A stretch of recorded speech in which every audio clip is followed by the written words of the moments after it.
Hi అండి. Welcome to IKL kitchen. ఎలా ఉన్నారు? బాగున్నారా? నేనైతే చాలా చాలా బాగున్నానండి.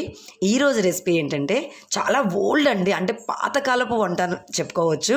అంటే మా పెద్దవాళ్ళు ఉంటారు కదా, నాయనమ్మలు వాళ్ళు, అట్లా వాళ్ళు చేసిన రెసిపీ అనమాట. నాకైతే కనుక చాలా చాలా ఇష్టం అండి. మా అమ్మ చాలా బాగా చేస్తుంది. మా అమ్మ దగ్గర నేర్చుకున్నారనమాట ఈ వంట అనేది. ఎంత బాగా చేస్తుందో అసలుకి ఈ వంట ఎప్పుడు ఇలా ఈ కాంబినేషన్తో చూసినా సరే నాకు ఖచ్చితంగా మా అమ్మ గుర్తొస్తుందండి. సో అదేంటి అనుకుంటున్నారా? ఎండు రొయ్యలు బెండకాయ పులుసు అనమాట. దీనికి ఏమేమి కావాలి ఏంటి అనేది నేను చూపిస్తాను. ఇది మా అమ్మ రెసిపీ అండి. మా అమ్మ ఎలా అయితే చేస్తుందో సేమ్ యాజ్ ఇట్ ఈస్గా నేను అట్లాగే చేసి చూపిస్తాను అనమాట. దీంట్లో మసాలాలు గిషాలాలు ఏమీ వేయదండి, కానీ ఎంత అద్భుతంగా ఉంటుందో. ఏదైనా అంతే అనుకుంటే కదా, అమ్మ చేతి వంట అలానే అనిపిస్తుందేమో. బహుశా నాకే కాదు, చూసే మీ అందరికీ కూడా అలాగే అనిపించి ఉంటుందని అనుకుంటున్నాను. ఓకేనా? ఇక ఈ మాటలన్నీ కట్టి పెడితే వీడియోలోకి వెళ్ళిపోదామండి. ఇదిగోనండి చూడండి, నేనైతే కనుక బెండకాయలు తీసుకున్నానండి. అంటే ఇవి ఎన్ని ఉంటాయంటే ఒక పావు కేజీ బెండకాయలు ఉంటాయి అనమాట. దాంట్లోకి ఒక గుప్పెడన్ని ఒలిచి పెట్టిన ఎండు రొయ్యలు. ఇవి బాగా నేను ఒలిచేసాను, ఇంకా క్లీన్ చేయలేదు.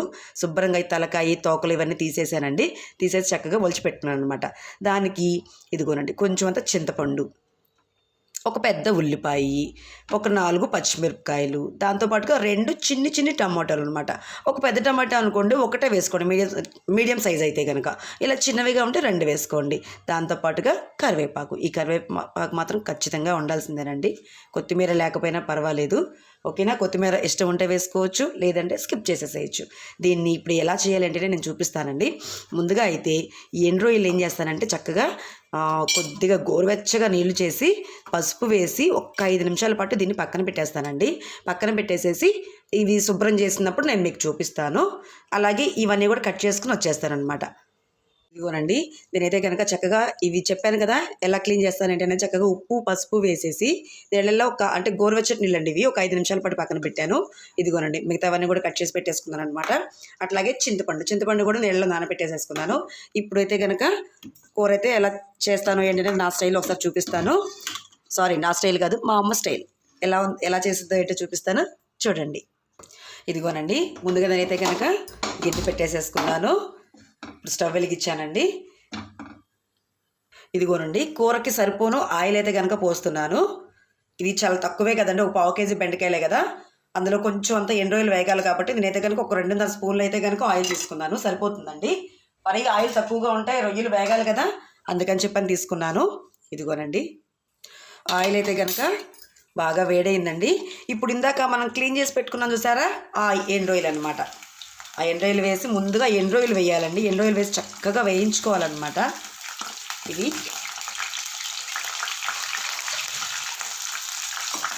ఇదిగోనండి చూస్తున్నారు కదా, అలా వేయించుకోవాలన్నమాట. అలా కొంచెం అంతా వేగిన తర్వాత ఉల్లిపాయలు పచ్చిమిరపకాయలు కరివేపాకు చక్కగా వేసేసి వీటిని కూడా ఈ రొయ్యలతో పాటుగానే వేయించాలండి. రొయ్యలు మరీ బాగా వేగిపోయేంత వరకు ఉల్లిపాయలు వేయకుండా ఉండద్దండి. కొంచెం అంతా 50% వేగిన తర్వాత ఈ మనం వేసుకునే పచ్చిమిరపకాయలు ఉల్లిపాయలు కరివేపాకుతో కలిపి రొయ్యల్ని ఇట్లా వేయించండి. ఇలా ఒక 2 నిమిషాల పాటు అనమాట. నేనైతే కనుక దీనికి కొంచెం అంత ఉప్పు వేస్తానండి. అంటే ఉప్పు వేసామనుకోండి ఉల్లిపాయలు త్వరగా మగ్గుతాయి కదా, అందుకోసమని కొంచెం అంత ఉప్పు వేస్తున్నాను. ఇదిగోనండి, ఉప్పు వేసి మూత పెడతాను ఒక 2 నిమిషాల పాటు. ఇదిగోనండి, ఉల్లిపాయలు చూసారా ఇలా మగ్గుతూ ఉన్నప్పుడే ఇప్పుడే కొంచెం అంత పసుపు వేసుకోవాలండి. ఎందుకంటే ఇవి ఎండు రొయ్యలు కదా, కొంచెం అంత స్మెల్ వస్తాయి అన్నమాట. ఈ పసుపు వేయటం వల్ల ఆ స్మెల్ అనేది రాకుండా ఉంటుంది. ఇదిగోనండి, పసుపు వేసి ఒక్కసారి ఇలా కలిపేసేసి దీన్ని మళ్ళీ ఒక్క 2 నిమిషాల పాటు మూత పెట్టి మగ్గిద్దాం. ఇట్లా ఇదిగోనండి, ఒక 2 నిమిషాలు అయింది కదా, చూసారా ఉల్లిపాయలు కూడా చక్కగా మగ్గిపోతున్నాయి అన్నమాట. ఇలాంటి టైంలోనే మనం కట్ చేసి పెట్టుకున్నాం కదా టమాటా ముక్కలు, ఇక బెండకాయ, ఇవి కూడా అండి చక్కగా వేసేసి వీటిని కూడా ఒక్కసారి కలబెట్టేసేసుకుని ఇవి కూడా ఒక్క 2 నిమిషాల పాటు మగ్గాలండి. టమాటా ఉందో చూసారా, ఈ టమాటా అనేది కొంచెం అంతా మెత్తపడాలి, అంటే కొద్దిగా సాఫ్ట్గా అవ్వాలన్నమాట. ఇలా గుచ్చితే ఇలా దిగేలాగా ఉండాలన్నమాట. ఓకేనా? అప్పటి వరకు ఒక 2 నిమిషాల పాటు మగ్గిద్దాము. ఇదిగోనండి 2 నిమిషాలు అయింది కదా, ఒక్కసారి కలబెడతాను మళ్ళీ. ఇదిగోనండి. ఇప్పుడు దీంట్లో నేను కారం వేస్తానండి. ఆల్రెడీ మనం పసుపు వేసాము, కొంచెం అంతా ఉప్పు వేసానండి, అది ఉల్లిపాయలు మగ్గటానికి వేసాను. ఇదిగోనండి, ఇప్పుడైతే కనుక కారం వేస్తున్నాను అనమాట. ఇది నేను 1 స్పూనున్నర కారం అయితే వేసుకుంటున్నానండి. మీరు మాత్రం కారం కొంచెం తక్కువ తినేవాళ్ళైతే కనుక చూసి మాత్రం వేసుకోండి కారం మాత్రం, ఓకేనా? ఎందుకంటే కారం కొంచెం ఎక్కువ తినేవాళ్ళు ఉంటారు, తక్కువ తినేవాళ్ళు ఉంటారండి. అందుకోసం అని చెప్పారు, మాకైతే ఈ కారం సరిపోతుంది, అందుకే నేను ఈ కారం తీసుకున్నాను. 1 స్పూన్నర వేశాను. మీకు కనుక కొంచెం అంత కారం తక్కువ తినేవాళ్ళు ఉంటే కనుక కొద్దిగా తగ్గించి వేసుకోండి, ఎందుకంటే ఆల్రెడీ మనం పచ్చిమిరపకాయలు కూడా వేసున్నామండి, ఒక్కసారి గుర్తుపెట్టుకోండి, ఓకేనా? ఇప్పుడు దీంట్లోనే కొంచెం అంతా నేను ఉప్పు వేస్తున్నానండి. ఇందాక కొంచెం ఉప్పు వేసాం కదా ఆల్రెడీ మనం.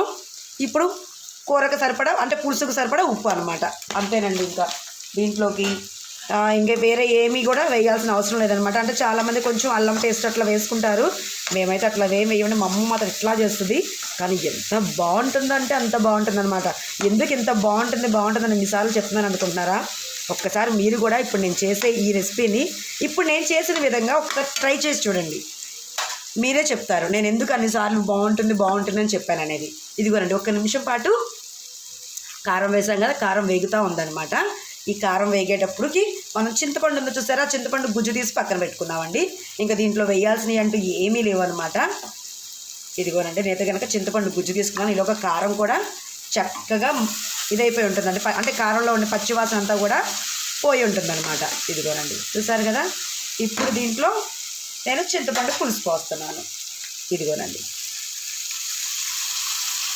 ఈ పులుసు కారం మాత్రం మీరు చూసుకొని పోసుకోండి, అంటే మీరు ఎంత తినగలరు ఏంటి అనేది మీకంటూ ఒక ఐడియా ఉంటుంది కదా, అట్లా అనమాట. నేనైతే కనుక ఇందాక చింతపండు తీసుకున్నాను చూసారా, ఆ చింతపండు మొత్తం అంతా వేసేసుకున్నాను. ఇదిగోనండి ఇట్లా. ఇప్పుడు దీంట్లోకి సరిపడినంతగా కొంచెం అంత వాటర్ పోస్తున్నాను అనమాట. అంటే ఇది పులుసు కదండి, చక్కగా ఈ రొయ్యలతో ఎన్నిటితో చక్కగా మరగాలి కదా.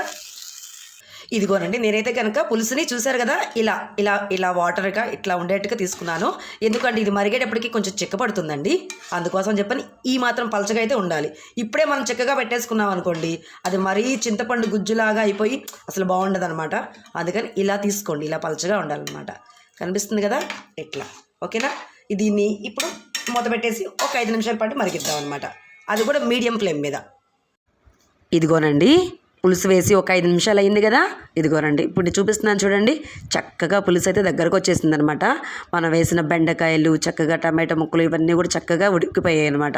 ఇదిగోనండి, చూస్తున్నారు కదా, చక్కగా ఉడికిపోయినాయి అనమాట. ఇంకైతే నేనైతే కనుక స్టవ్ ఆపేసేస్తున్నానండి. ఇంకా అంతేనండి, కమ్మటి బెండకాయ ఎండ్రొయ్యలు పులుసు అయితే కనుక రెడీ అయిపోయినట్టే. ఇదిగోనంటే నేను మీకు చూపిస్తున్నాను చూడండి, పులుసు మరిగింది అని చెప్పుకోవడానికి పక్కకి ఆయిల్ అంతా కూడా సైడ్కి వచ్చేస్తుంది అనమాట. అలా వచ్చింది అంటే కనుక పులుసు ఇంకా మరిగిపోయినట్టు. అది పులుసు కావచ్చు, కూర కావచ్చు, ఏదైనా సరే కానీ నూనె పైకి తేలింది అంటే కనుక ఆ కూర అనేది రెడీ అయిపోయినట్టేనండి. ఇంకా అంటే తెలియని వాళ్ళ కోసం చిన్న చిట్కా అండి, తెలిసిన వాళ్ళైతే కనుక ఓకే, తెలియని వాళ్ళ కోసం అనమాట, ఓకేనా? ఎలా ఉంది, మీకు ఎట్లా అనిపించింది ఈ వీడియో అనేది? ఇది మా అమ్మ చేతి రెసిపీ అండి, నిజంగా బాగుంది అనిపిస్తే కనుక లైక్ చేసి షేర్ చేసి సబ్స్క్రైబ్